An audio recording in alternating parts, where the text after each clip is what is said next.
Sul võivad tekkida küsimused, miks me oleme keset tööstusparki hoones, mis kohe kindlasti ei ole valmis.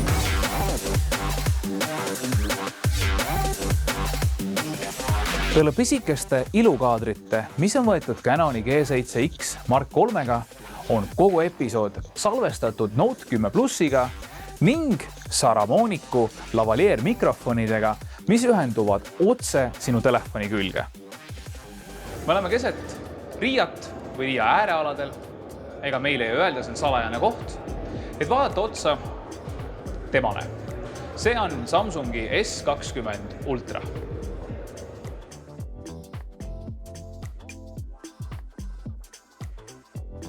See esipaneel siin ees on 6,9 tolli, aga see ei ole üldse kirstordil. See ekraan on 120 Hz. See on midagi, mida me oleme palunud Samsungilt juba vähemalt 20 aastat. Ja hinnad hakkavadki algusest pihta. S20 on ta siis umbes 900 euro kanti. S20 Plussil on ta seal 1100 euro kanti. Ja S20 Ultral on ta siis 1300–1400 euro vahel. Kõik tehnilised aspektid me toome siin ühe suure tabelina välja kõikidel uutel S20-tel. Lisaks kõigele on nii S20 Plus kui Ultra karbist välja 5G võimekad. Eeldatakse seda, et 2020 aasta lõpuks on pea 18% kõikidest müüdavatest mobiiltelefonidest 5G võimekad. Kas see nii ka on? Eks me näe. Sellel konkreetsel mudelil ehk siis selle seeria lipulaeval on 12 giga RAM-i, 5000 mAh aku. See kaamerasüsteem siin taga on täiesti hullumeelne. Alustuseks on siin ülilai kaamera, mis on 12 megapikslit. Siis me lähme edasi keskmise või siis laia nurga peale, mis on vihased 108 megapikslit. Ning siis me lähme space zoomi või siis kosmose zoomi peale, mis on 48 megapikslit ja suudab suurendada kuni 100 korda. See küll ei ole päris zoomimine, vaid tarkvaraline, aga siiski on ta olemas.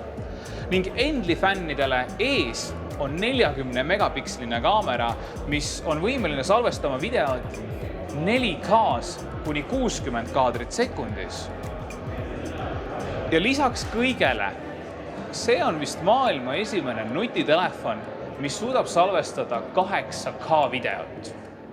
Siinkohal muidugi kurb on see, et ega me mingid näidisid näidata ei saa, sest et meie näpus on lihtsalt üks tore telefon, millel on poolik beta tarkvara ning siit midagi kahjuks kätte ei saa. Küll aga kui sind huvitavad mingid väga konkreetsed aspektid selle telefoni kohta, siis peale subscribe nupule vajutamist jätta alla kommentaar.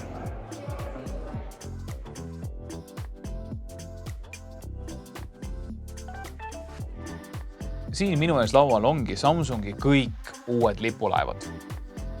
S20, S20 Plus ja S20 Ultra. Vahe on tegelikult neil kõigil imeväike. Ekraani suurus, aku ning S20 on ka natukene vähem RAM-i kui teistel. Muidugi ei ole ka kahel esimesel näiteks kosmose zoomi võimekust ja veel mõned väikesed asjad. Minu lemmik Featur nende seadmetel on see uus 120 Hz ekraan. Aastate pikku on kõik asjad muutunud telefonidel väga-väga headeks. Kaamerad on fantastilised. Kõik telefonid on kiired, tarkvara toimib täiesti normaalselt ja ka aku eluiga on asjalik. Aga see meetod, kuidas me suhtleme nende telefonidega, ehk siis see füüsiline puudutamine, on siiamaani toiminud enamasti 60 Hz pealt. Seda on võimatu videos näidata, kuidas see töötab.